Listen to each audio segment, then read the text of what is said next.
Hello students, welcome to the new video of DK Goyal full book solution series. तो students, आज की video में हम अपना न्यू चैप्टर स्टार्ट करने वाले हैं जिसका नाम है जनरल एंट्री विद जीएसटी।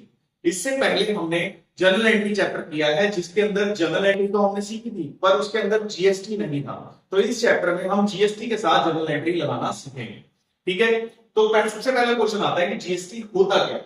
तो it is an indirect tax levied on goods and services purchased or sold in the country। तो हमारे देश में कोई भी सामान या सर्विस बेची या खरीदी जाती है उसके ऊपर सिर्फ एक ही इनडायरेक्ट टैक्स लगता है जिसका नाम है GST, goods and services tax. ठीक है, तो इसका नाम ही गुड्स एंड सर्विसेज टैक्स है क्योंकि ये गुड्स और सर्विस पर ही लगता है, इसके सिवा ये किसी और चीज पे नहीं लगेगा। अगर मैंने आपको पैसा दिया है तो गुड्स और सर्विस दोनों में से किसी भी चीज का एक्सचेंज नहीं हुआ तो इस ट्रांजैक्शन पे जीएसटी नहीं लगेगा। तो जीएसटी कब लगेगा? जब गुड्स और सर्विस का फ्लो हो ट्रांजैक्शन में, तभी जीएसटी लगाया जा सकता है, वरना जीएसटी नहीं लगेगा। ठीक है, तो यहाँ पे क्वेश्चन बनता है कि जीएसटी को लाना क्यों पड़ा गवर्नमेंट को? उससे पहले भी तो टैक्सेस लगते थे, इनडायरेक्ट टैक्सेस लगते थे और देश अच्छा खासा चल रहा था। गवर्नमेंट को क्या जरूरत पड़ी कि उसे जीएसटी लाना पड़ा? तो जीएसटी आने से पहले सेंट्रल गवर्नमेंट अपने इनडायरेक्ट टैक्सेस लगाती थी, स्टेट गवर्नमेंट अपने इनडायरेक्ट टैक्सेस लगाती थी। लाइक अगर हम एग्जांपल से बात करें तो देखो, indirect taxes merge into GST, क्योंकि जीएसटी के अंदर सारे इनडायरेक्ट टैक्सेस मर्ज हो गए हैं। सेंट्रल गवर्नमेंट के कौन कौन से टैक्स होते थे? एक्साइज होता था, एक्साइज टैक्स लगता था, सर्विस टैक्स लगता था, सेंट्रल सेल्स टैक्स लगता था।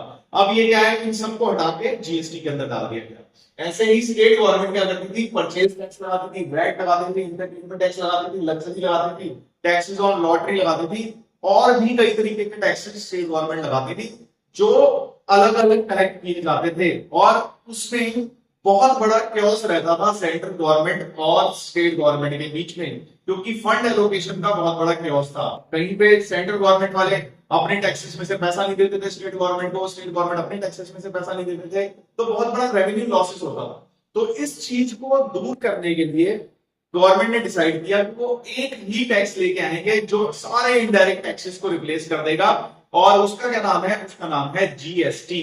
तो GST act was passed in the parliament on 24 March 2017। So parliament के अंदर 24 मार्च 2017 को जीएसटी एक्ट को पास कर दिया गया और it came into effect on 1 जुलाई 2017 और 1 जुलाई 2017 पे इसे पब्लिक पे लागू कर दिया गया। ठीक है, तो मेनली जीएसटी लाने का फोकस क्या था कि एक ही टैक्स लगाया जाए, बहुत सारे इनडायरेक्ट टैक्सेस को हटा के एक टैक्स लगा दिया गया है, और वो टैक्स का नाम क्या था? उसका नाम था GST, goods and service tax. अब देखो नेक्स्ट टॉपिक क्या है? Types of GST. जीएसटी कितने तरीके का होता है? तो पहला है सीजीएसटी। सीजीएसटी का मतलब होता है central goods and services tax. Central goods and services tax मतलब जो सेंट्रल गवर्नमेंट का टैक्स है। SGST, UTGST. एस का मतलब स्टेट, यूटी का मतलब यूनियन टेरिटरी।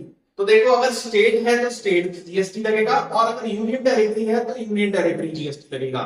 मींस इन दोनों में से एक लगेगा। तीसरा है आईजीएसटी। आईजीएसटी है integrated goods and services tax.